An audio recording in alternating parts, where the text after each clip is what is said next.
अवधूचरण पान नंबर 55।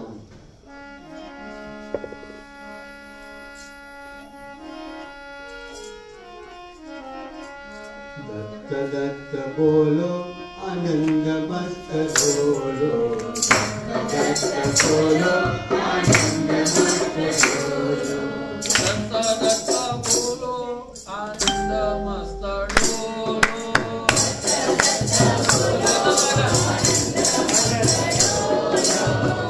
दत्त बोलो आनंद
मस्त बोलो।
अवधूत चिंतन श्री गुरुदेव दत्त श्रीपाद श्री वल्लभ स्वामी महाराज की जय। श्रीमन नरसिंह सरस्वती स्वामी महाराज की जय। परम सद्गुरु श्री वासुदेवानंद सरस्वती स्वामी महाराज की जय। भगवती रुक्मांबा मात की जय। श्रीमद सद्गुरु श्री रंगावधूत गुरु महाराज की जय। गुरुदेव दत्त गुरुदेव दत्त गुरुदेव दत्त। नर्मदे। भक्तवांछा कल्पतरु भक्तवत्सल शरणागत वत्सल दीनबंधु दया सिंधु कृपा सिंधु सद्गुरुदेव भगवान की कही शकाय नहीं, गणी शकाय नहीं, मापी शकाय नहीं एवी अतिशय कृपा करुणा थी आप सौए आजे 4 लघुदत्त संपन्न करे। આજે 4 લઘુદત્ત સંપન્ન થયા। એની સાથે આ મહાદત્તનો પ્રથમ દિવસ પણ પૂર્ણ થયો। ખૂબ પ્રેમપૂર્વક ખૂબ ઉત્સાહથી આપ સૌના ચરણમાં મારા વંદન। કારણ કે આજે આપ સૌએ 12 કલાક ભજન કર્યું, શરીરથી તો કર્યું છે, શરીરથી 12 કલાક ભજન કર્યું। જે શરીર સતત સંસારની પાછળ દોડ્યા કરતું હોય છે એ શરીર પણ થોડોક સમય પણ ભગવાનની પાછળ બેઠું, ભગવાન નામની પાછળ દોડ્યું, માટે એનો પણ ખૂબ મહિમા છે। હવે વાત આવે છે કે મન કેમ થોડી થોડી વારે બહાર જતું રહ્યું। આપણે પાઠ તો કરતા હતા શરીરથી ચોક્કસ, પણ મન ખૂબ ધ્યાનથી સિદ્ધાંત વિષય સમજવા જેવો છે। પૂજ્ય ગુરુ મહારાજ બાપજીએ સાધક જગતનો કોઈ એવો પ્રશ્ન નથી કે જેનું સમાધાન ગુરુનામૃતની અંદર ના આપ્યું હોય। આધ્યાત્મ જગતની સંપૂર્ણ ઊંડાઈ, સંપૂર્ણ ગહેરાઈ ગુરુ મહારાજે ગુરુનામૃતની અંદર મૂકી દીધેલી છે। આપણું મન કેમ વારે વારે બહાર જતું હતું એની પાછળનું એક જ કારણ ગઈકાલે તો આપણે ચર્ચા કરી હતી કે પ્રધાન આસક્તિ છે। પરંતુ આસક્તિ કેમ થાય છે તો કે શરીર અને સંસાર પ્રત્યે મહત્વ બુદ્ધિ છે માટે આસક્તિ થાય છે। અને આ શરીર અને સંસાર પ્રત્યે મહત્વ બુદ્ધિ આસક્તિ એ વિવિધ પ્રકારના સંકલ્પોને જન્મ આપે છે। સંકલ્પ એટલે હું આમ કરીશ, મારે આમ કરવાનું છે, હજુ તો આટલું બધું બાકી છે, હજુ આટલું રહી ગયું છે। આ વિવિધ પ્રકારના શરીરને અને શરીરની જોડે જોડાયેલા સંસારને લઈને આપણે જે પણ સંકલ્પો કરીએ છીએ આ સંકલ્પો જ મનને શાંત ઠરવા દેતા નથી। બાપજીએ 19મા અધ્યાયમાં 120મો દોરો ગુરુનામૃત 19:120 આવું બોલું એટલે અધ્યાય 19 અને દોરા નંબર 120। પૂર્વે ઉદ્વિગ્ન જે હતું થયું સ્વરૂપે લગ્ન। આપણા બધાનું ચિત્ત અત્યારે ઉદ્વિગ્ન છે, પણ જ્યારે નામ સંકીર્તનના પ્રભાવથી ભગવત સ્વરૂપનું જ્યારે આપણે દર્શન થઈ જશે ત્યારે એની અંદર લગ્ન થશે, એમાં મગ્ન થશે। બાપજી લખે છે પૂર્વે ઉદ્વિગ્ન, સહસ્ત્રાર્જુન ભગવાનને કહે છે કે પૂર્વે એટલે કે પહેલા જે મન ઉદ્વિગ્ન હતું, પૂર્વે ઉદ્વિગ્ન જે હતું થયું સ્વરૂપે લગ્ન, ડૂબ્યું પરમાનંદમાં થતા નષ્ટ સંકલ્પ। ક્યારે? જ્યારે સંકલ્પ થતા ભગ્ન સંકલ્પ, આવો દોરો છે, થતા સંકલ્પ ભગ્ન। ફરી કહું છું, અધ્યાય 19 દોરો 120। પૂર્વે ઉદ્વિગ્ન જે હતું થયું સ્વરૂપે લગ્ન, ડૂબ્યું પરમાનંદમાં થતા સંકલ્પ ભગ્ન। બહુ સમજવા જેવો દોરો છે। ડૂબ્યું પરમાનંદમાં, આપણે કોઈ વસ્તુ પૂરેપૂરી ડૂબી જાય તો શું થાય?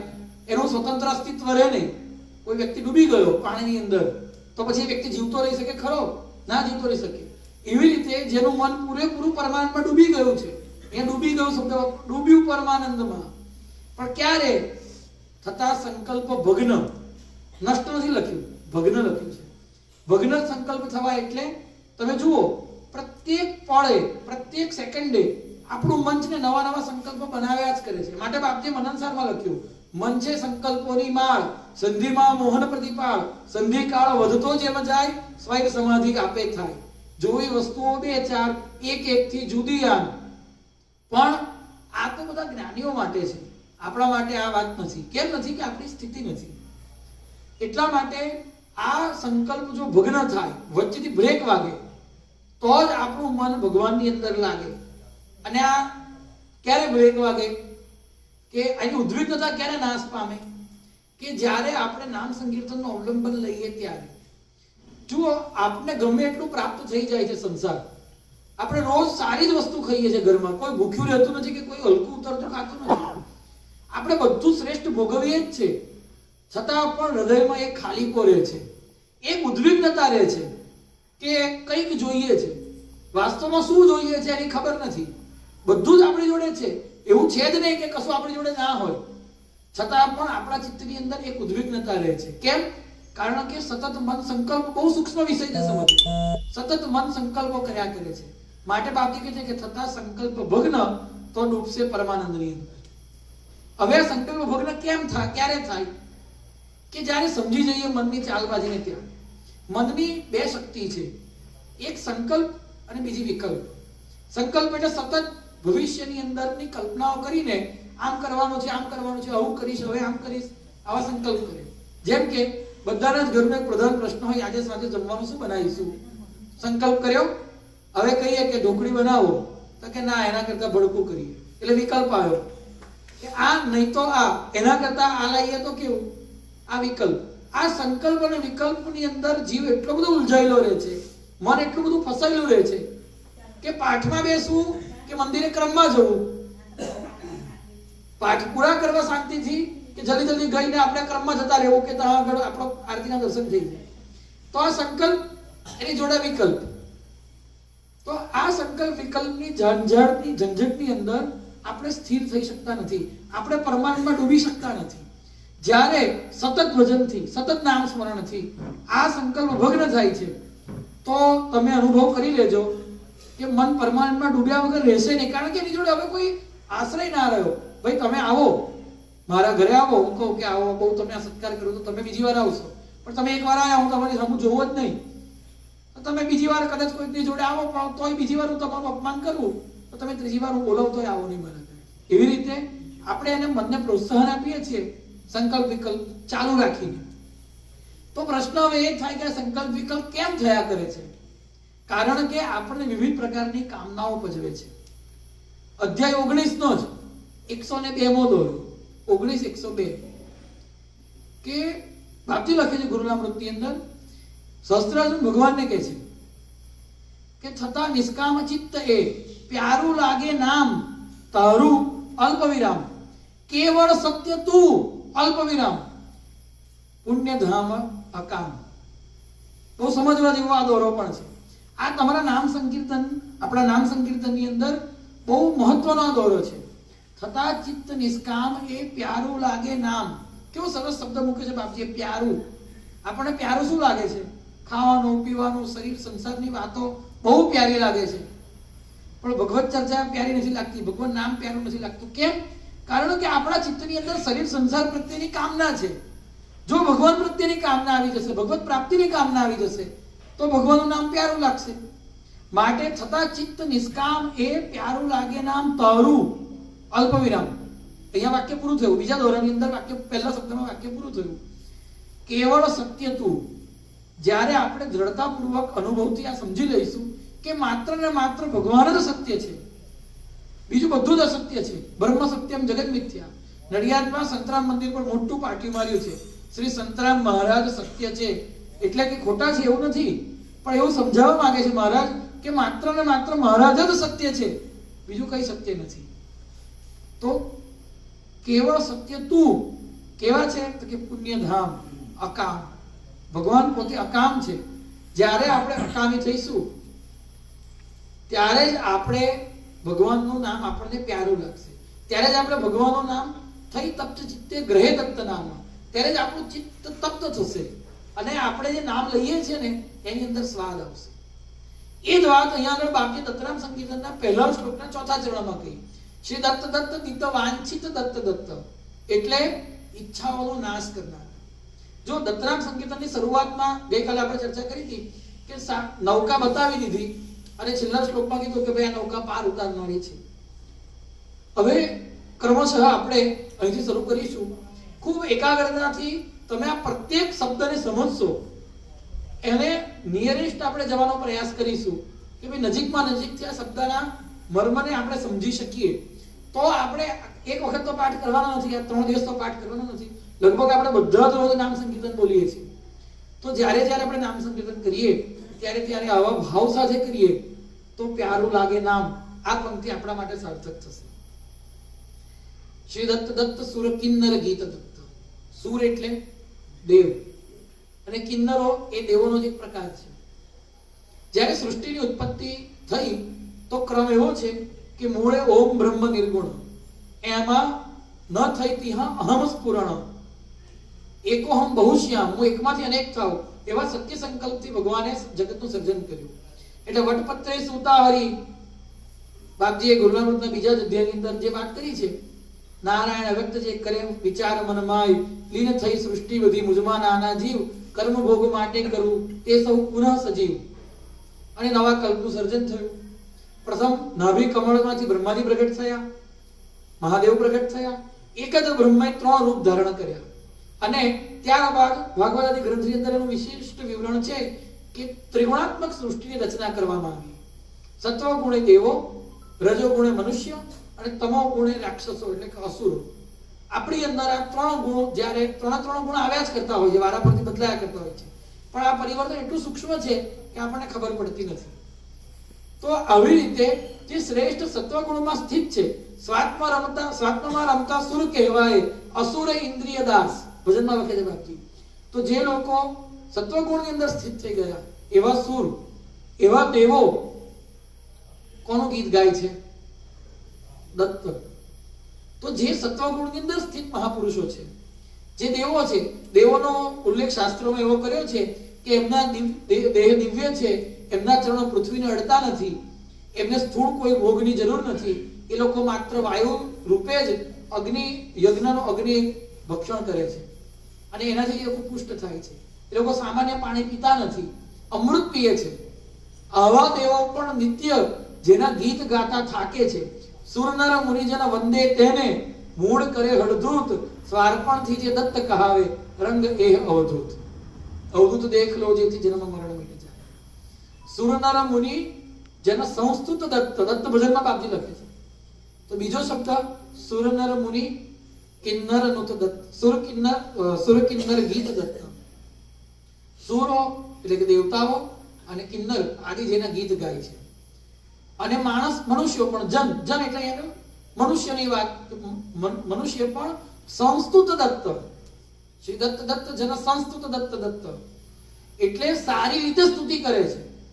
અહીંયા જનનો અર્થ એવો પણ કરી શકાય કે જ્યારથી સૃષ્ટિની ઉત્પત્તિમાં મનુષ્યનું સર્જન થયું ત્યારથી એ ભગવાનનું સ્તુતિ કરવામાં સંલગ્ન છે. જેટલા પણ ધર્મગ્રંથો છે, જે પણ મુનિઓએ, જે પણ ઋષિઓએ, શાસ્ત્રકારોએ લખ્યા છે, એ માત્ર ને માત્ર ભગવાનની સ્તુતિનો જ વિભાગ છે. માટે શ્રી દત્ત દત્ત જન સંસ્તુત દત્ત દત્ત. અને અત્યારે આપણે પહેલા જ ચર્ચા કરી શ્રી દત્ત દત્ત દિત્ત વાંછિત દત્ત દત્ત.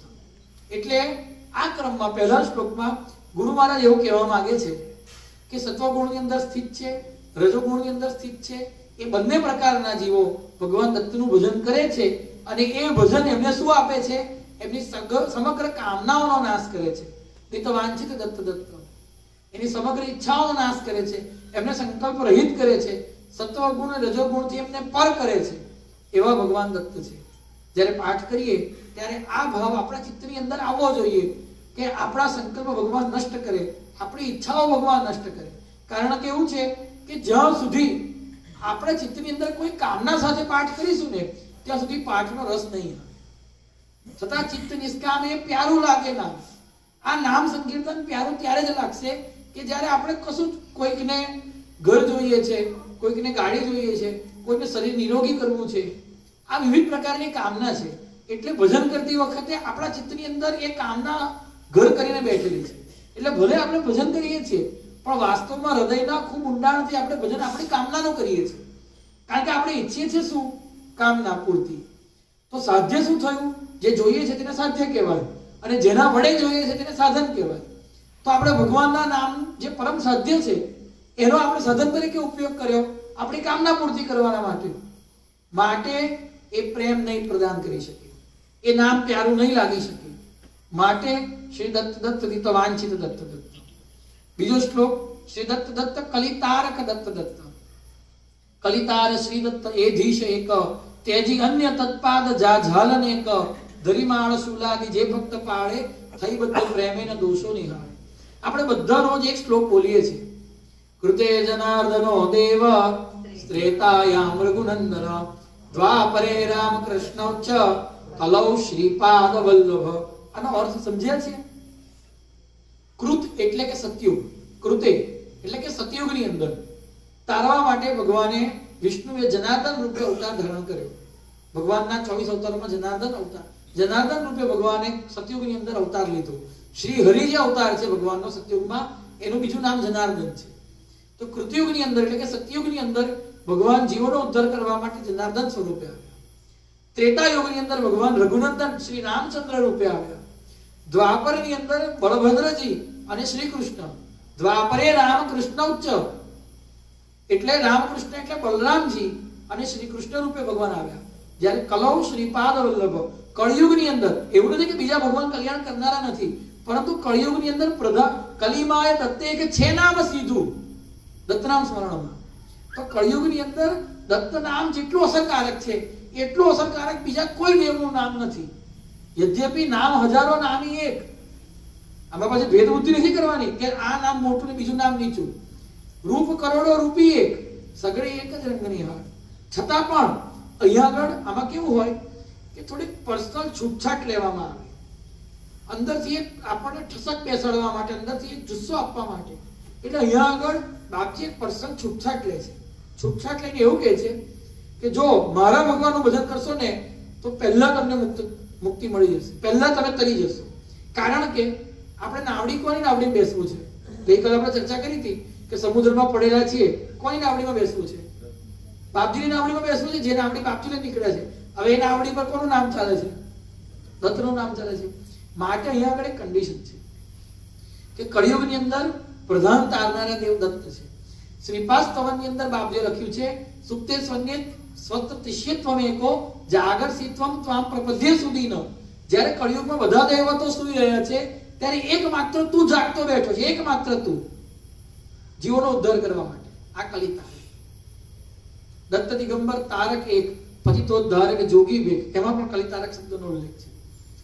તો શ્રી દત્ત દત્ત કલિતારક દત્ત દત્ત એ બોલતી વખતનો ભાવ એટલો જ કે આ કળિયુગની અંદર આપણને તારનાર માત્ર એક દત્ત નામ છે. દ્રઢ આશ્રય કળિયુગની અંદર જો લઈને તરવું હોય તો એક માત્ર દત્ત નામ છે. બીજો શબ્દ છે ભયહારક. શ્રી દત્ત દત્ત ભયહારક. ભય એટલે ડર, બીક. શેની બીક છે? આપણને બીક શેની છે? એક જ માત્ર બીક છે કે આ શરીર છૂટી ના જાય. આ શરીર છૂટી ના જાય એના માટે જ આપણા બધા પ્રયાસ છે. હવે આ બીક કેવી રીતે જાય? શરીર તો છૂટવાનું જ છે. કોઈ ગમે એટલા લાડ લડાવે, કોઈનું શરીર રહ્યું છે? રામકૃષ્ણ ચાલ્યા ગયા, ભીમ પાણાવળી પાર્થ, કાળદંડી રાવણ હણાયો. તો કહેવાનો મતલબ કે મોટા મોટા પરમહંસોના શરીર છૂટી ગયા છે, તો આપણું શરીર કે રહેવાનું છે કોણ? અચલ અવનિમય કાળ સર્વને ખાય. ગુરુનામૃતમાં દો દિન દેહ ટકે નહીં, કરતા કરોડ ઉપાય, કરદમ ચોથે કાળથી જનની કેમ બચાય. જ્યાં લગ સ્વસ્થ દ્રઢ આ વપુ, કરવું પુણ્ય અમાપ, ભજન કરી ભગવાનનો થાવું નહીં સંતાપ. આવા કરોડો પ્રયત્ન કર્યા, અનેક રાક્ષસ હોય, અનેક અસુર હોય, અનેક રાજા હોય, છતાં એ લોકો પોતાનું શરીર અમર જો હિરણ્યકશ્યપથી મોટો કોઈ વિદ્વાન ખરો? કેવા કેવા વરદાન માંગે બધા જ જાણે છે, છતાંય ભગવાન નૃસિંહ અવતાર લઈને ફાડી નાખ્યો. તો શરીર કોઈનું અમર રહી શક્યું નથી. પણ આવું ગમે એટલું સમજાવીએ નહીં, પણ આપણી શરીરનું રક્ષણ કરવું જોઈએ ભજન માટે, એ સિવાય કોઈ બીજા માટે નહીં. અને શરીર પ્રત્યેની આસક્તિ આપણી નષ્ટ થવાની નથી. તો પછી આગળ બાપજીએ લખ્યું કેમ કે શ્રી દત્ત દત્ત ભયહારક દત્ત દત્ત, એટલા માટે લખ્યું કે જ્યારે સતત નામ સંકીર્તનનું અવલંબન આવશે અને આપણે એમાં ડૂબી જઈશું તો શરીરનું ભાન રહેવાનું જ નથી. આ બહુ સિદ્ધ સ્થિતિ છે કે સતત ભજન કરતા મહાત્માઓ દેહે વિદેહી જે સદા ધન્ય યોગી વર્તેહ, જે દેહમાં હોવા છતાં જેને શરીરનો કોઈ ભાન જ નથી. આવી સ્થિતિ ક્યારે આવી? સતત ભજનથી. તો જે મહાપુરુષો સતત ભજન કરી શક્યા તે ભય મુક્ત થયા. તો સતત ભજન કરાવનારા પણ ભગવાન જ છે, પ્રેરણા આપનારા પણ ભગવાન છે, અને એ ભજન કરાવીને ભયથી મુક્ત કરનારા પણ ભગવાન છે. બાપજીએ જ્ઞાન હૃદયની અંદર શાંતિ સ્તોત્રની અંદર કહ્યું છે કે હું અચલ પહાડની જેમ ઉભો રહીને કહું છું કે સંસારના ભયથી બેબાકડા થયેલા જીવો અહીં મારી પાસે આવો. અહીંયા આગળ ભય જેવું કંઈ છે નહીં, મૃત્યુ જેવું કંઈ છે નહીં. હું મૃત્યુના માથા પર પગ મૂકીને ઊભો છું અને તમને બોલાવું છું. હવે આનાથી વધારે કોઈ આપણને ગેરંટી આપે ખરું? એવો કો બીજો દયાળ દત્ત એક અવધૂત, શ્રી દત્ત દત્ત ભયહારક દત્ત દત્ત. આ જ્યારે ભય નષ્ટ થાય ત્યારે શ્રી દત્ત દત્ત સુખકારક દત્ત દત્ત. કારણ કે જ્યાં સુધી ભય નષ્ટ થયો નથી, ભાઈ જેને ભય હોય એને ક્યાંથી સુખ મળવાનું? એટલે જ્યારે ભય નષ્ટ થાય ત્યારે સુખની પ્રાપ્તિ થાય. એટલે જ્યાં સુધી આ ભય નષ્ટ થયો નથી ને ત્યાં સુધી જે સુખની અનુભૂતિ થઈ રહી છે ને એ વાસ્તવમાં સુખ નથી. આ ભયના ઓઠા હેઠળ મળતું સુખ એ વાસ્તવિક સુખ નથી, એ દુઃખ જ છે. જ્યારે સંપૂર્ણ ભય નષ્ટ થઈ જાય છે ભજનથી, જ્યારે વ્યક્તિ વિદેહી સ્થિતિને પ્રાપ્ત કરી લે છે ત્યારે જે વાસ્તવિક સુખમાં ડૂબી જાય છે, ડૂબ્યું પરમાનંદમાં. શ્રી દત્ત દત્ત સુખકારક દત્ત દત્ત અને શ્રી દત્ત દત્ત મુનિદારક દત્ત દત્ત. પતરામ સંકીર્તનમાં 3 વખત મુનિ શબ્દ આગળ મૂકીને પાછળ વિશેષણ લગાડ્યું છે. શ્રી દત્ત દત્ત મુનિનંદન દત્ત દત્ત 13મા શ્લોકની અંદર, અને 30મા શ્લોકની અંદર શ્રી દત્ત દત્ત મુનિ વંદિત પાદ દત્ત. ખબર છે બધાને? તો મુનિ એટલે શું? જેના મનની સ્થિતિ ઉન્નમાં થઈ ગઈ છે. ઉન્નમાં એટલે કે ઉપરની એટલે ભગવાન તરફની. જેનું સતત ચિત્ત ભગવત સ્વરૂપ થઈ ગયું છે એ મુનિ છે. જેનું ચિત્ત સતત પોતાના સ્વરૂપની અંદર સ્થિત થઈ ગયું છે તે મુનિ છે. તો આવા મુનિ ને જે આનંદ આપે છે શ્રી દત્ત દત્ત મુનિનંદન દત્ત દત્ત. અને આવા મુનિ જેના ચરણ પર, હવે વિચાર કરો કે જેના ચિત્તની સ્થિતિ આવી ઉન્માદ થઈ ગઈ હોય, જે પોતે સમાધિમાં સ્થિત થઈ ગયા હોય, એના પછી હવે કઈ પૂજા કરવાની જરૂર ખરી? ના. છતાં પણ આવા મુનિ જેના ચરણની પૂજા કરે છે. ભગવાન કેવા છે? તો કે મુનિઓ દ્વારા વંદિત છે. पिछाड़ी संत जन टोળી दिगंबर हो तो ऐसा हो. કેવાની ટોળી? સંતોની ટોળી લઈને ભગવાન ફરે છે. આપણે બધા બોલીએ ને કરે નિજ દાન જો સોઈ દિગંબર હો તો એસા હો. તો આ મુનિઓ ટોળી કરીને જમાત લઈને ભગવાનની પાછળ પાછળ ફરે છે. શ્રી દત્ત દત્ત મુનિ વંદિત પાદ દત્ત. બાપજીએ નરસોબાવાડી સ્તોત્ર જે શ્રી નરસિંહ સરસ્વતી સ્તોત્રની અંદર લખ્યું છે કે શ્રી નરસિંહ સરસ્વતી સ્વામી મહારાજ કેવા છે? સિદ્ધોની ઊભી ટોળી ભજનમાં જય જય શબ્દે જોગેલી. કોઈ સામાન્ય મારા તમારા જેવા પામર જીવ નથી ઊભા, બધો શરણાગત જીવ નથી ઊભા. સિદ્ધો જ્યાં આગળ હાથમાં પુષ્પાંજલિ લઈને ઊભા છે. વરસાવે પુષ્પ સંભાળ સખી કોણ પેલું જોને. દત્ત દત્ત મુનિ વંદિત પાદ દત્ત. મુનિઓ જેના ચરણને વંદન કરે છે. નરસોબાવાડીની અંદર એક પરંપરા છે કે પ્રધાન દત્ત પાદુકા છે. કોઈ પણ ગમે એવા સંન્યાસી આવે, ગમે એવા મોટા મહાત્મા આવે, એ આવે એવા એમણે સીધે દત્ત પાદુકાએ દંડવત કરવાના. ત્યાં આગળ તમે જઈને જુઓ તો મોટા મોટા મુનિઓ ભગવાનના ચરણ કમળને દંડવત કરે છે.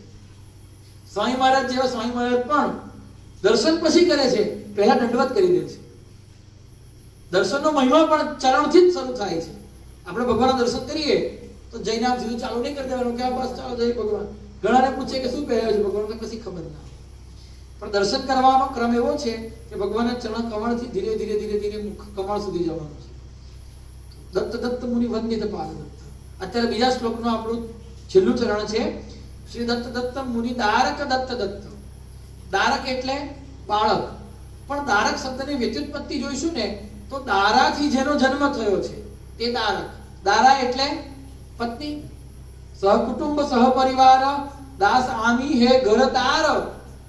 દાર એટલે પત્ની. હું મારા ઘર પત્ની બધા સાથે ભગવાન તમારો દાસ છું.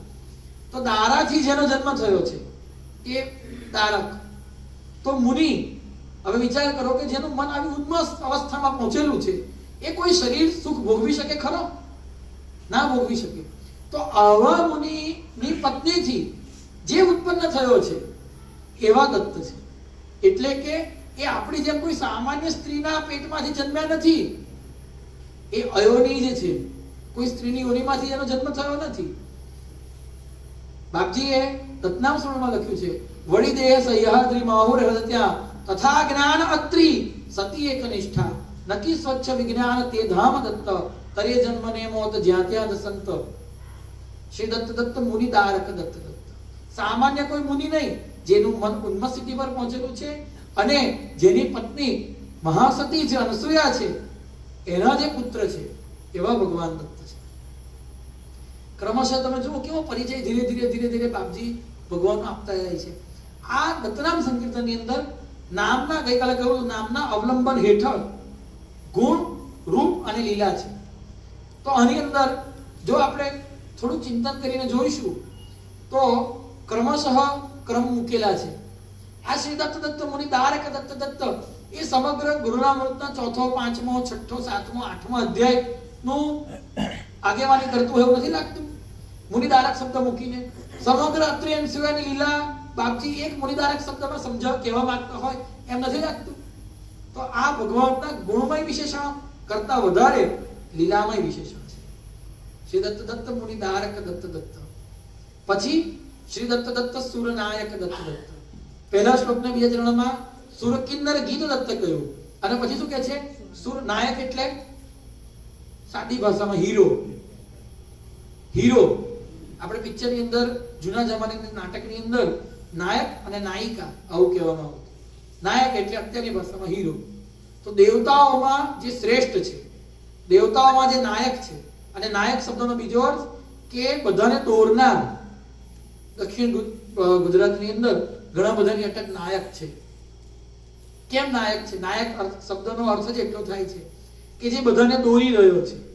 તો જે દેવોને દોરી રહ્યો છે, જે સત્વગુણમાં સ્થિત છે એવા મહાપુરુષ બાપજીઓ કહેતા હતા કાયમ ભગવાન કરાવશે, હું કશું કરતો નથી. તો જે સત્વગુણમાં સ્થિત છે મહાપુરુષ, એને જે દોરી રહ્યો છે એ સુરનાયક છે. શ્રુતિ ગાયક દત્ત દત્ત. શ્રુતિ એટલે વેદ. શ્રુતિ શબ્દનો વાસ્તવિક અર્થ એવો થાય છે કે જે શાસ્ત્ર સાંભળીને કંઠસ્થ કરવામાં આવે છે તે શ્રુતિ છે. પુસ્તકમાં લખેલું હોય તે શ્રુતિ નથી. તો આવી શ્રુતિનું જે ગાયન કરે છે એ ભગવાન દત્ત છે. એટલે અહીંયા આગળ વૈદિક ધર્મ પ્રચારક દત્ત. પહેલા કયા કે મુનિનંદન છે, તો મુનિનો નંદન હોય ને એ વેદ ગાય જ. એટલે અહીંયા આગળ છુપી એક ટકોર એવી કરે છે કે બ્રાહ્મણનો છોકરો હોય એ ભલે ગમે એટલું ભણી લે પણ વેદ ના ભણે તો બ્રાહ્મણ કહેવાય નહીં. ભગવાન પોતે પણ વેદને ગાય છે. શ્રી દત્ત દત્ત શ્રુતિ ગાયક દત્ત દત્ત. અને શ્રી દત્ત દત્ત ગતિદાયક દત્ત દત્ત. એ ગતિ આપનાર છે. કેવી ગતિ? સદગતિ. પણ જો ભજન ના કરે કોઈ જીવ તો શું એની દુર્ગતિ થાય? ના, એની દુર્ગતિ ના થાય. એટલા માટે જે આગળ બાપજીએ સદગતિ કે દુર્ગતિ એવું ના લખ્યું, માત્ર એવું લખ્યું ગતિદાયક દત્ત દત્ત. બાકી આગળ લખી શકાય કે સદગતિ. ભગવાનનું ભજન કરો કે ના કરો, પ્રત્યેક જીવ ક્રમશઃ ઉત્થાન કરી રહ્યો છે. એ પ્રત્યેક જીવને હૃદયમાં અંતર્યામી રૂપે રહેલા ભગવાન ગતિ આપી રહ્યા છે. શ્રી દત્ત દત્ત ગતિદાયક દત્ત દત્ત. અને શ્રી દત્ત દત્ત અકસાયક દત્ત દત્ત. અકસાયક, અક એટલે દુઃખ. આ દુઃખ અને સાયક એટલે કે બાંધ. દુઃખ રૂપી બાણ વિધના, દુઃખની ઉપર બાણ વિધના. હવે કોઈને બાણ મારી આપણે તો થાય શું? જેવું આમ બાણ માર્યું, માનો કોઈને હાર્ટ ઉપર બાણ માર્યું, હૃદય પર બાણ માર્યું, મસ્તક પર બાણ માર્યું, તો થાય શું? એને ઉડાવી દે. તો અહીંયા બાપજી એવું કહેવા માંગે છે કે આ એવું બાણ છે કે એ જ્યારે જો તમે એનું સેવન કરશો તો એ તમારા દુઃખને ઉડાવી દેશે. અચ્છા, બાણ જ્યારે વાગે ને ત્યારે એવું સોસરું પેસી જાય કે એને કાઢ્યું તો કાઢી શકાય નહીં, એને કદાચ કાઢો ને તો માણસ ત્યાં ત્યાં ખલાસ થઈ જાય. તો એક વખત આ દત્તરૂપી બાણ જ્યારે આપણે લેવાનું ચાલુ કરીશું તો એને બંધ કરવાનું નથી. જો એને બંધ કરશો ને તો દુઃખ ઘર કરી જશે. આવો પણ એક ભાવ છે. અકસાયક કહેવા પાછળ શ્રી દત્ત દત્ત અકસાયક દત્ત દત્ત. શ્રી દત્ત દત્ત જનનાતિક દત્ત દત્ત, જન્મથી જે પર છે, જેનો જન્મ થયો જ નથી, અજન્માનું દિવ્ય જે જન્મ કથાનક તેમ જન્મ્યું નહોતું આ કશું, હતો ત્યારે તું જ રહેશે ના આ તોય તું. બધાને જ ખબર છે જેનો જન્મ થયો જ નથી, જે જન્મથી પર છે. જેનો જન્મ થયો નથી તો મૃત્યુ થવાનો જ નથી. ના આવ્યો ત્યાં વાત ગયો ક્યાં, રંગ જેમનો તેમ રહ્યો આ. જનનાતિક દત્ત, જન્મથી જે પર છે તે મરણથી પણ પર છે. એટલા માટે મરણાતિક દત્ત એવું લખવાની જરૂર નથી.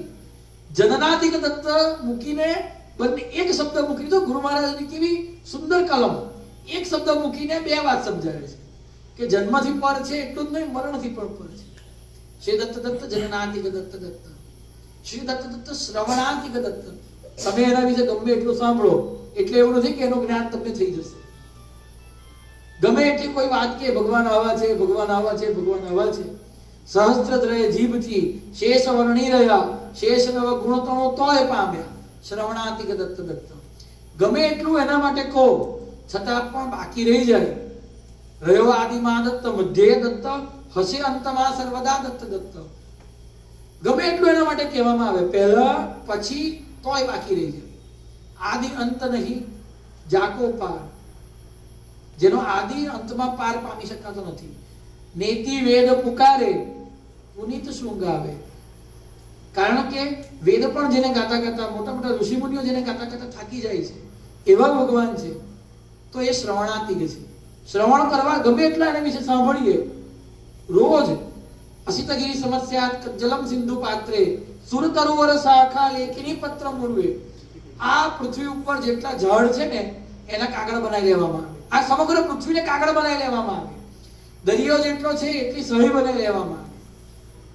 અને ભગવાનના ગુણાનુવાદ લખવા બેસીએ તો પણ લખી શકાય નહીં, કહી શકાય. આ છે શ્રવણાતિક દત્ત. શ્રી દત્ત દત્ત કવનાતિક દત્ત. કેવું, ભગવાન વિશે કવન કરવું, ભગવાનની સ્તુતિ કરવી. બાપજીએ ગુરુનામૃતની અંદર ટોટલ લગભગ, મારી ગણતરી કદાચ કાચી હોય તો, પણ મેં જે ગણતરી કરી છે વાંચતા વાંચતા એના આધારે 36 વખત એવું કહ્યું છે કે હું સ્તુતિ કરતા થાકી ગયો છું, હવે મારામાં સ્તુતિ કરવાની તાકાત નથી, માટે હવે હું સ્તુતિ બંધ કરું છું. તમે સમજી જાઓ કે હું શું કહેવા માંગુ છું. થાકીને, આ તો ફક્ત બાપજીની વાત છે. કોઈ પણ શાસ્ત્ર ઉચકીને જોઈ લો, સ્તુતિ કરનાર વ્યક્તિ છેલ્લે હથિયાર ફેંકી દે છે કે હવે મારામાં તાકાત નથી. આકંઠા તૃપ્તિ થતા સ્વાભાવિક ઉદ્ગાર, જેમ નિસરે તેમ આ નિશ્ચય મુક્તોદ્ગાર. એના ધોરણો કહેવાનો મતલબ એટલો જ છે કે કોઈ માણસ પેટ ભરીને ખાય અને એને એનો ઓડકાર કેવો આવે. આ ગુરુનામૃત છે ને, મેં જે ખાધું છે ને એનો ઓડકાર છે. મેં જે ખાધું છે તે નથી. તો વિચાર કરો કે આપણે ખાધું તે શું હશે. વિચારવા જેવી વાત છે ને. મેં જે ખાધું છે અનુભવ તૃપ્તિનો ઉદ્ગાર, આ તો ખાલી ઉદ્ગાર છે, ઓડકાર ખાધો છે. મેં ખાધું છે તે તો બતાવી નથી શકતો, કારણ કે બતાવાય પણ નહીં. ગુંગેને જો ગેબર ખાઈ, ડકાર માત્ર નહીં ખાઈ, એ બતાવી શકાય જ નહીં. કવનાતિક દત્ત દત્ત. આ ચર્ચા શેના પર છે? શ્રી દત્ત દત્ત કવનાતિક દત્ત. કવનથી પર છે અને પવનાતિક દત્ત દત્ત. પવનથી પર છે. પવન એટલે વાયુ. વાયુ ક્યાં વહે છે? આકાશમાં. તો વાયુ જેને અટકાવી શકે નહીં, એટલે કે જે આકાશથી પર છે, જે દિશાઓની બહાર છે, જે દિગંબર છે. પવનાતિક એટલે દિગંબર. સરળ ભાષામાં દિગંબર એટલે જેને દિશાઓ વસ્ત્ર પહેરાવી શકતી નથી, જે દિશાઓને વસ્ત્ર પહેરાવે છે, જે દિશાઓને આવૃત્ત કરે છે, જે દિશાઓને અંબર વસ્ત્ર પહેરાવે છે, એ દિગંબર છે. શ્રી દત્ત દત્ત પવનાદિક દત્ત દત્ત. શ્રી દત્ત દત્ત નિગમાગમ સાર દત્ત. નિગમ એટલે વેદ અને આગમ એટલે પુરાણો. તો વેદો અને પુરાણો નો અભ્યાસ કરીએ તો એનો સાર શું નીકળે? તો ટૂંકમાં કહું છું.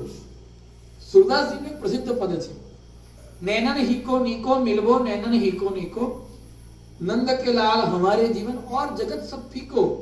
वेद पुराण जो निगम आगम, वेद पुराण भागवत गीता गूढ़ ज्ञान पोथी को, खाटी छाछ कहा रुचि माने, सूर खवैया घी को, मिलबो नैनन हिको निको.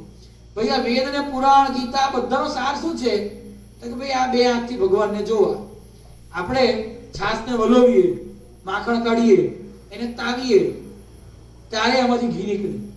સુરદાસજી કહે છે કે ભાઈ આ વેદો પુરાણોનો અભ્યાસ કરવો આ ખાટી છાશ પીવા જેવું છે. આ ખાટી છાશમાંથી શું નીકળશે? તો એમાંથી એક જ કહેવા માંગે છે કે ભગવત પ્રાપ્તિ કરી લો. તો સુરદાસજી કહે છે કે મારી આંખ સામે તો નાચે છે. ખાટી છાશ કાં તો પછી હું શું કરવા વેદો શાસ્ત્રો ખોળવા જાઉં? માટે અહીં આગળ બાપજી આપણને અહીં આગળ બહુ ટૂંકમાં સમજાવે છે કે નિગમાગમ સાર દત્ત. નિગમ અને આગમ જેને લડવા દે લૈયાને ખૂબ રંગ વિલોક તું ગુપચુપ, વૃથા શાસ્ત્રને શસ્ત્ર કૂટાવી મારે. બહુ શાસ્ત્રો વાંચવાની જરૂર નથી, બહુ વેદાધ્યયન કરવાની. હા, જેને એમાં આગળ વધવું હોય તે વધે, પણ અહીં આગળ આપણી ચર્ચા માત્ર ને માત્ર ભગવત પ્રાપ્તિ, દત્તનામ સંકીર્તન દ્વારા ભગવત પ્રાપ્તિ વિષય ઉપર થાય છે. માટે શ્રી દત્ત દત્ત નિગમાગમ સાર દત્ત. સમગ્ર વેદો અને શાસ્ત્રો પુરાણો સાર એક જ છે કે ભગવત પ્રાપ્તિ કરી લેવી, ભગવાનના દર્શન કરી લેવા. શું થયું વેદવાણી બક્યાથી ગણી, શું થયું શાસ્ત્ર પુરાણ વાંચે, શું થયું સ્નાનને દાન દીધા થકી. મંગળવારના પ્રભાતિયાની અંદર આ બધું બાપજી ગણાવ્યું છે.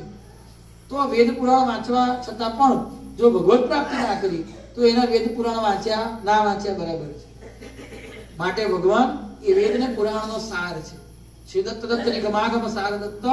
એવા ભગવાન શ્રી દત્ત દત્ત ભવસાગર તાર દત્ત. જો પહેલા તો કીધું કે આ નાવડી છે તારનારી, છેલ્લે પણ કહે છે નાવડી છે તારનારી, પણ વચ્ચે પાછા આપણે ભૂલી ના જઈએ ને એટલે ફરી પાછા ટકો રહે છે કે ભાઈ શ્રી દત્ત દત્ત ભવસાગર તાર દત્ત.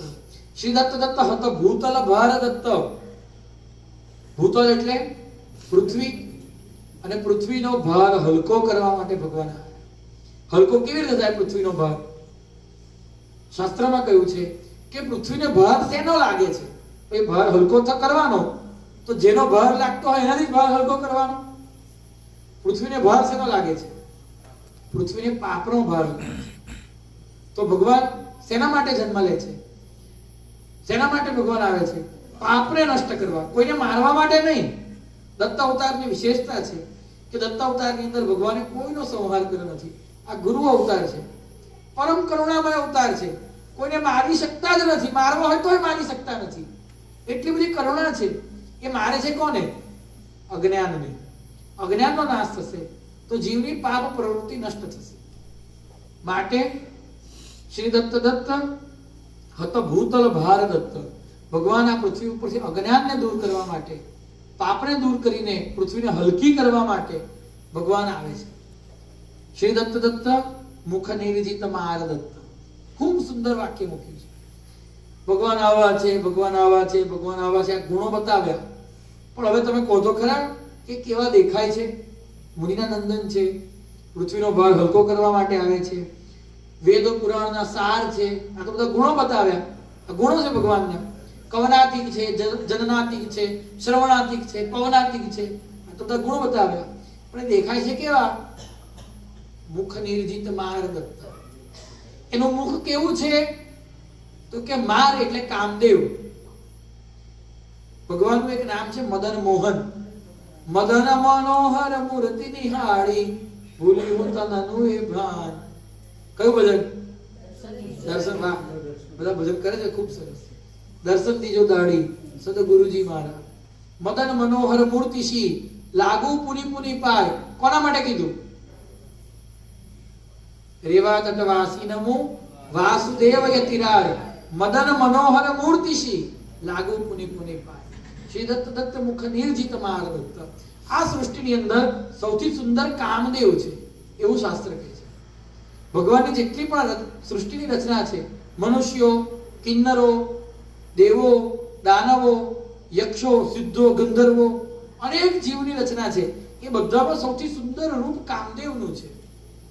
એ કામદેવ ને પણ લજ્જિત કરી દીધું. શેનાથી? પોતાના મુખની આકૃતિથી. ખાલી એક ભગવાન ભ્રુકુટી આમ તંગ કરે ને, એની સાથે કરોડો કામદેવ મૂર્છિત થઈ જાય છે. કામ છે ભ્રુકુટી તંગ કરે એનાથી. તો વિચાર કરો ભગવાન કેવા સુંદર હશે. કરોડો કામદેવને લજ્જિત કરી દે. મુખ નિર્જિત માર દત્ત. પોતાના મુખની શોભા વડે કામદેવને હરાવી દેનાર. અહીંયા આનો સરળ અર્થ આવો થાય છે કે પોતાના મુખની શોભા વડે કામદેવને જીતી લેનાર. જીતી લેનાર એટલે કામદેવને હરાવી દેનાર. ભગવાનના મુખની સામે કામદેવ ફિક્કા પડી જાય છે. તો ભગવાન કેવા સુંદર હશે.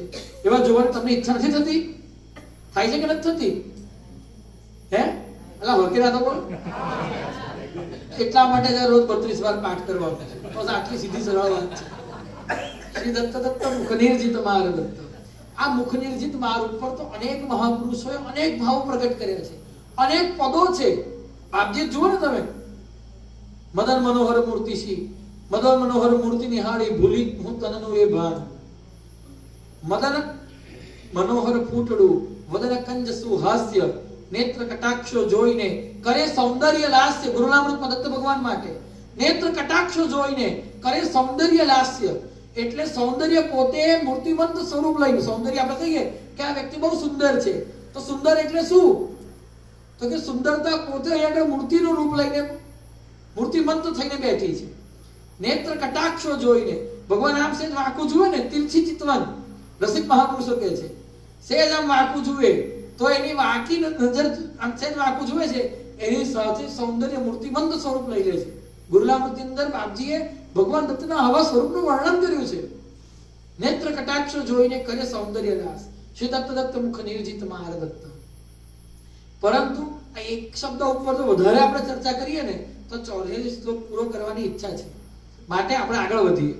શ્રી દત્ત દત્ત ભય મોચિત લેશ દત્ત.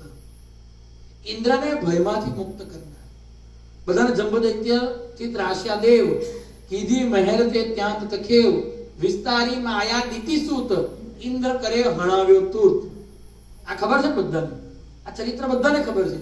ના ખબર હોય તો 11મો અધ્યાય જંબાખ્યાન બધાએ શાંતિ ઘરે જઈને વાંચવું. માટે એ ચરિત્ર પર વધારે ચર્ચા કરતા નથી. એ જ આ જ દત્તનામ સંકીર્તનમાં બાપજી ઇન્દ્રનો બીજી વખત ઉલ્લેખ કરે છે. શ્રી દત્ત દત્ત સુરનાથ સુમિત્ર દત્ત. હવે જુઓ, ઇન્દ્ર તો ભગવાનના શરણે આવ્યો હતો, પણ ભગવાન એને મિત્ર બનાવી દીધો. સુરનાથ, સુર એટલે દેવો, દેવોમાં નાથ, દેવોના રાજા કોણ છે? ઇન્દ્ર છે. તો ભગવાન એના મિત્ર થઈ ગયા. આ એક જ લીલાનો ઉલ્લેખ 2 વખત કરેલો છે. શ્રી દત્ત દત્ત ભય મોચિત લેશ દત્ત, શ્રી દત્ત દત્ત સુરનાથ સુમિત્ર દત્ત. આમાં ક્રમમાં આગળનો શબ્દ છે શ્રી દત્ત દત્ત હત દૈત્ય કુલેશ દત્ત. દૈત્યોના કુળનો નાશ કરનારા. દૈત્ય કોણ છે? અસુર ઇન્દ્રિય દાસ. દૈત્ય કોણ છે? જે દાંત નથી તે દૈત્ય છે. દૈત્ય એટલે સાદી ભાષામાં રાક્ષસ, કે જે શરીર સંસારની અંદર ભયાનક આસક્ત છે, જે પર પીડન કરવામાં પ્રસન્નતા અનુભવે છે, આ દૈત્ય છે. અને આવા દૈત્યો ભેગા થયા ઘણા બધા, બીજાને રંજાડવામાં, બીજાને પજાવવામાં જેને આનંદ આવે છે, જે પોતે ના ખાવાનું ખાય છે, ના પીવાનું પીવે છે, ના જોવાનું જુએ છે, ના કરવાનું કરે છે, આ દૈત્ય છે. અને આવા દૈત્યોનો સમૂહ, એનો વંશ વિસ્તાર થયો. છોકરાના છોકરાના છોકરાના છોકરા. આ બધાને મારવા માટે, એટલે કે આ બધાને નષ્ટ કરવા માટે ભગવાન આવ્યા. અત્યારે મોટા ભાગે આપણે રાત્રે 12 વાગે સિટીની અંદર મહિનાઓના ભૂખ્યા હોય એવી રીતે લારી પર કે હોટલ પર ખાતા જોઈએ તો સમજવાનું કે આ બધા દૈત્યો ફરી રહ્યા છે. કારણ કે વાલ્મીકી રામાયણની અંદર રાવણના રાત્રિ બજારનું વર્ણન આવું જ આવે છે. અમદાવાદ, સુરત, ભરૂચ, વડોદરાની અંદર રાત્રે અડધી રાત્રે લારી પર હોટલમાં ઉભા રહીને જે ખાતા હોય એના જેવું મળતું વર્ણન વાલ્મીકી રામાયણમાં આવે છે. કે રાવણનું રાત્રિ વધારે આવું છે. તુલસીદાસે પણ લખ્યું છે, મને ચોપાઈ સ્મરણમાં નથી, ખર માનુષ દેહનું ખર અજન નિશાચર ભક્ષહી. તુલસીદાસે આવું લખ્યું છે. તો ના ખાવાનું ખાય ના, આ બધા દૈત્ય છે. આનો નાશ કેવી રીતે કરશે ભગવાન? હવે આ વધારે મારવા જાય બાપજી તો શું થાય? સૃષ્ટિનો અંત આવી જાય, કારણ કે બધા મોટા ભાગે તો દૈત્ય છે. હવે આમાં તો આપણે આવતા હોય તો આપણી જાતને રાક્ષસ જ સમજવાની આપણે. તો આ દૈત્યનો નાશ કેવી રીતે થઈ શકે? માત્ર એ દૈત્ય ભગવાનના ઓરામાં આવી જાય, ભગવાનનો સત્સંગ પ્રાપ્ત થાય, ભગવાનનું સાનિધ્ય પ્રાપ્ત થાય.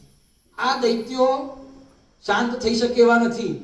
આ દૈત્યો ભગવાનની પાસે જવામાં એમને કઈ રસ જ નથી, એમને તો બસ ખાવું પીવું ને રહેવું.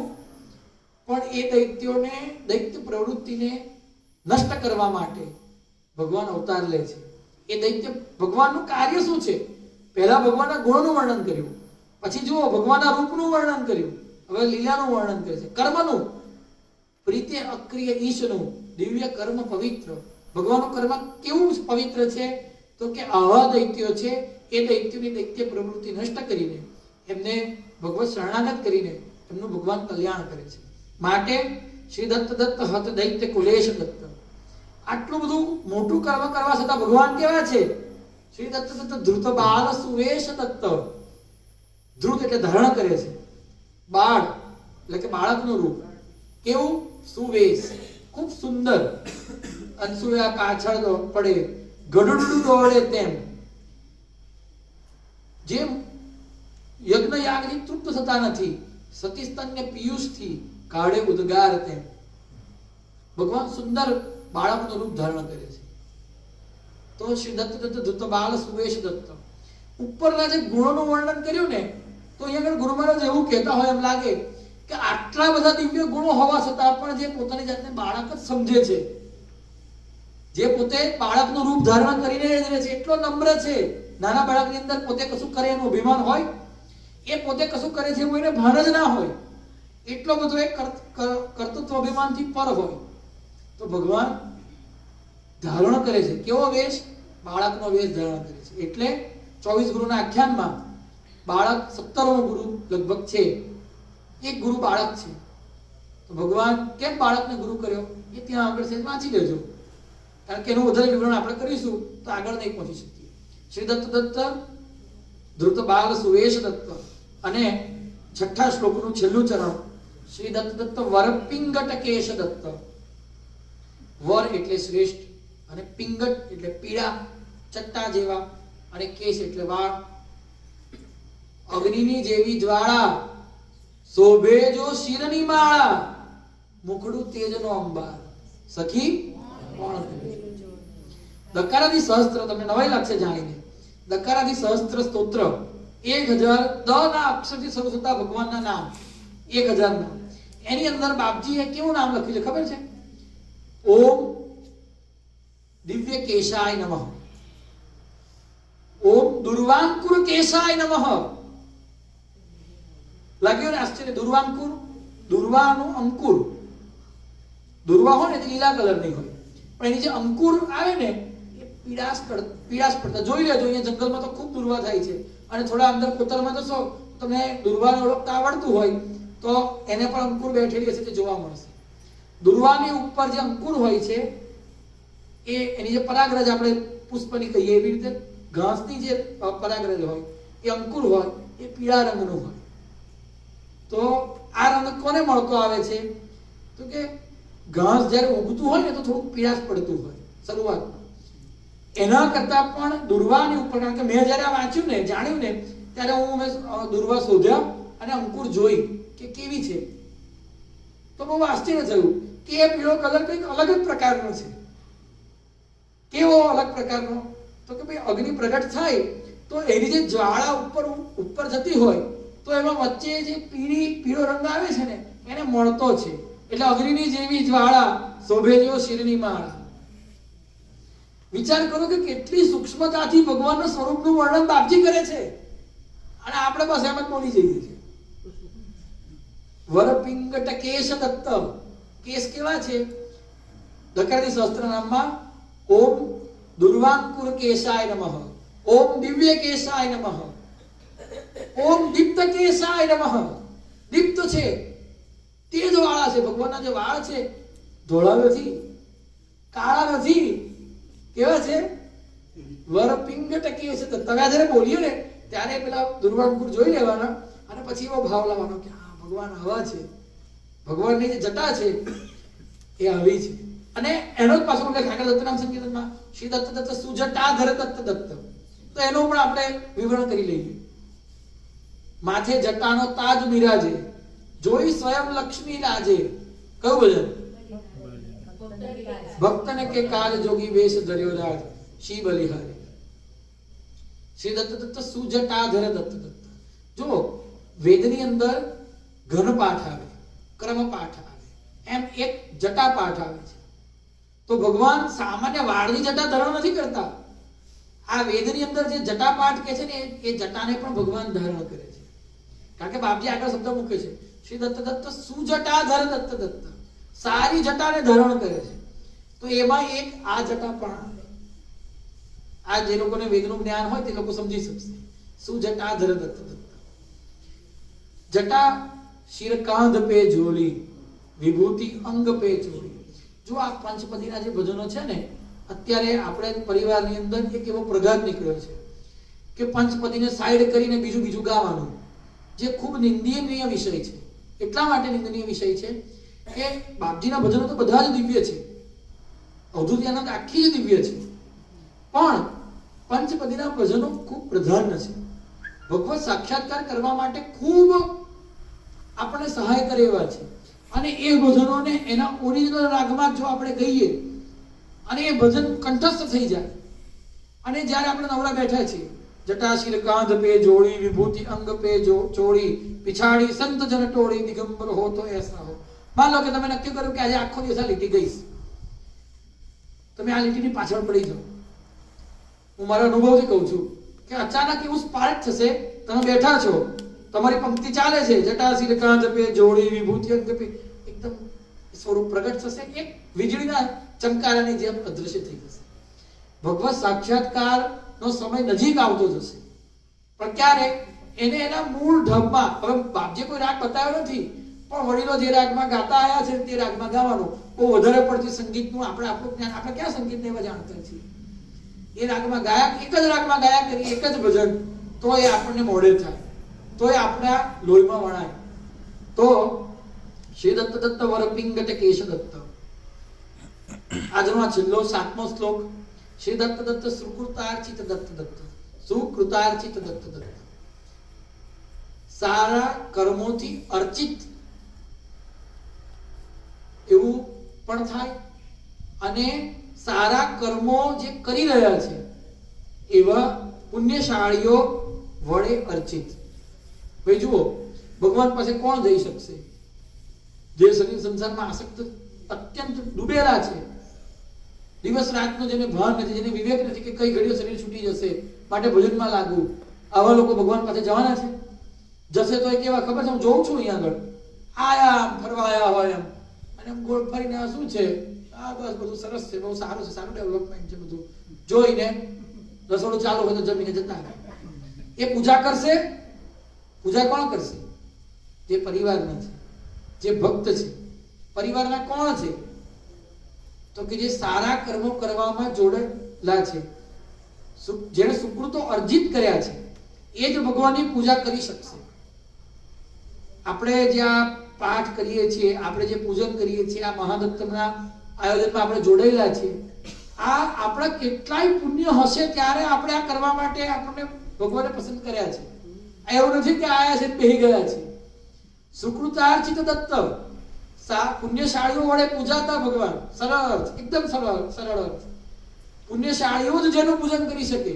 જો પુણ્ય ના હોય તો આ ભગવાનનું પૂજન થઈ શકે નહીં. આનો સાદો અર્થ આવો થાય છે. જો આપણું પુણ્ય ના હોય તો આપણે ભગવાનનું પૂજન કરી શકીએ નહીં, પાઠ કરી શકીએ નહીં.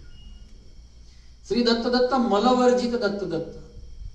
મલ એટલે સાદી ભાષામાં મેલ, અશુદ્ધિ. તો જે અશુદ્ધિથી વર્જિત. હવે જો આ વર્જિત શબ્દનો બહુ સુંદર અર્થ થાય છે. વર્જિત એટલે જતો રહ્યો છે એવું નહીં, પણ જેને મેલ લાગ્યો, જેમ કે આપણું શરીર ધૂળવાળું થાય કલર વાળું થાય, ગંદુ થાય તો આપણે શું કરીએ? સાબુથી ધોઈએ અને નહીં લઈએ પાણીથી, તો આપણે ગંદા થયા અને પછી આપણે ચોખ્ખા થયા કહેવાય. પણ એવું શરીર છે કે જે ગંદુ થતું જ નથી. ગમે એટલું ગંદકીની અંદર એ જાય છતાં આપણે ગંદુ થતું નથી. ચિન્મય છે. ચિન્મય એટલે કે જે કદી જૂનું થતું નથી. મલ વર્જિત, બહુ સરળ વર્જિત શબ્દ છે. વર્જિત એટલે ભાઈ ગંદુ થાય તો સાફ કરવાનું, પણ જે ગંદુ જ થતું નથી. નિત્ય શુદ્ધને સ્નાન શું, કૃતાર્થને શું કામ, લોકાનુગ્રહ કારણે કરે સંત જન આમ. નર્મદાજીને સ્નાન કરવા જવું પડે? ક્યાં સ્નાન કરવા જાય? નર્મદાજીને એવી ઈચ્છા થાય કે હું સ્નાન કરવા જાઉં તો ક્યાં સ્નાન કરવા જાય? એ પોતે જ પુણ્ય રાશિ છે, એ પોતે જ પાપીઓને પવિત્ર કરનારી છે, એ પોતે જ પવિત્રતમ છે. એવા ભગવાન મળ વર્જિત છે, જેની અંદર મળ કદી આવ્યો જ નથી, આવી શકવાનો જ નથી. અશુદ્ધિ જેને સ્પર્શી શકવાની જ નથી, સ્પર્શતી જ નથી. આવા ભગવાનનું જ્યારે આપણે ભજન કરીએ ત્યારે આપણે મલ વર્જિત થઈએ, ત્યારે આપણા હૃદયનો મળ નષ્ટ થાય. હૃદયનો મળ શું છે? આપણો મળ શું છે? શરીરનો મળ તો છે જ છે, જે ખાઈએ છે તે મળ જ બને છે. આપણે જે ખાઈએ છે, આપણું શરીર શું છે? સાદી ભાષામાં કેવું હોય તો મળ બનાવવાની ફેક્ટરી. ગમે એટલું સારું રબડી ખાવ, લાપસી ખાવ, ઢોકળા ખાવ, પાત્રા ખાવ, ભજીયા ખાવ, ટીનાબેન ગમે એટલું સારું સારું બનાવીને ખવડાવે, પણ સવારમાં શું બનશે? ભાઈ હું કોઈ બીજી વિષયાંતર ચર્ચા નથી કરતો, મલ વર્જિત શબ્દ પર જ ચર્ચા કરું છું. ગમે એટલું સારું ખાઈએ, સવારમાં શું બનશે? તો શરીર શું છે? મળ બનાવવાની ફેક્ટરી. કે સારામાં સારી વસ્તુ જાય છે અને દુર્ગંધી બને છે. તો જેનું શરીર આવું નથી. ગુરુ મહારાજ જ્યારે ડોલલાલ જતા ત્યાં આગળથી દિવ્ય ગુલાબની સુગંધ આવતી.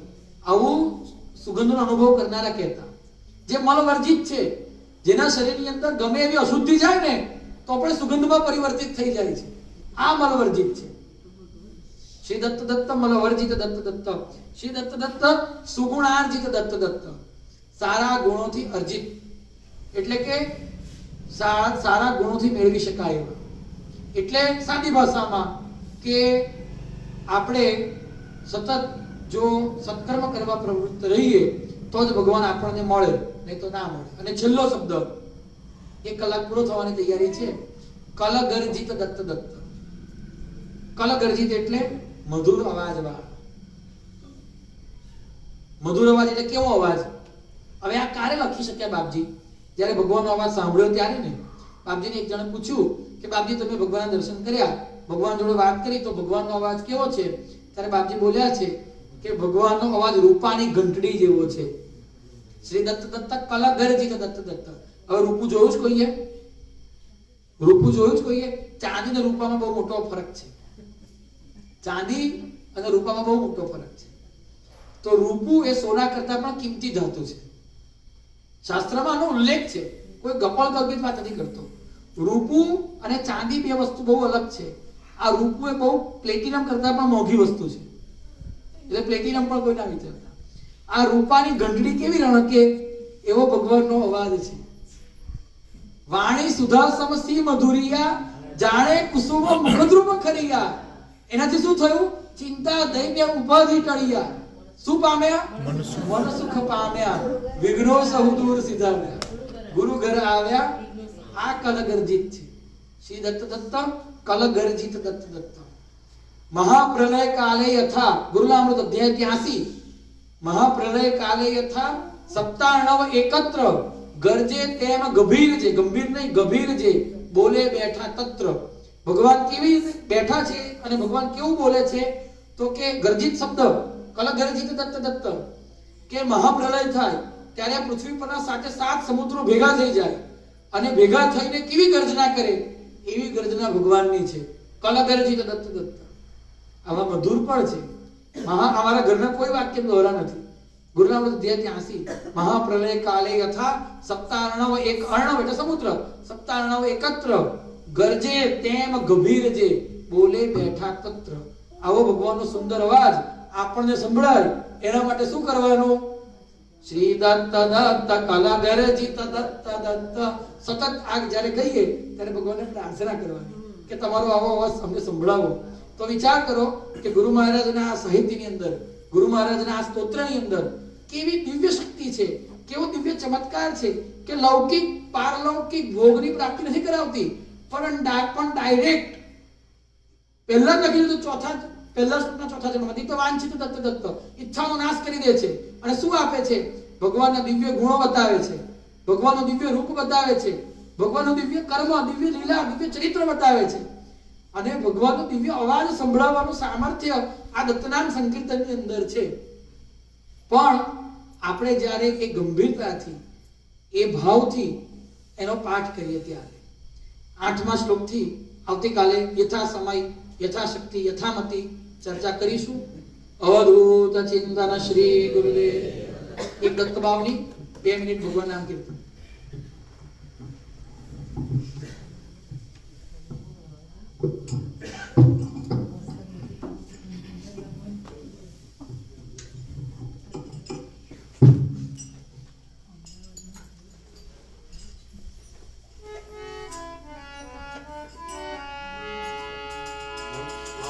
श्वासे दत्तनाम स्मरात्मन्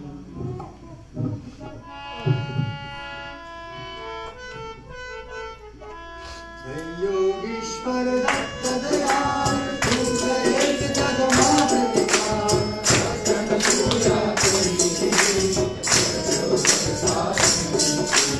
सम्मा हरि हरि नो अवतार शरणागत नो तारनाथ अंतर्यामी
अवधूत चिंतन श्री गुरुदेव दत्त। જે સ્થળે આ મન જાય મારું તે સ્થળે સદગુરુ રૂપ તારું જ્યાં જ્યાં મસ્તક હો ગુરુ હે દાતા પ્રગટ રંગ તારા વિશ્વ અવધૂત ચિંતન શ્રી ગુરુદેવ દત્ત। શ્રીમદ પરમ સદગુરુ વાસુદેવાનંદ સરસ્વતી સ્વામી મહારાજ કી જય। ભગવતી રૂપમાં શ્રીમદ સદગુરુ શ્રી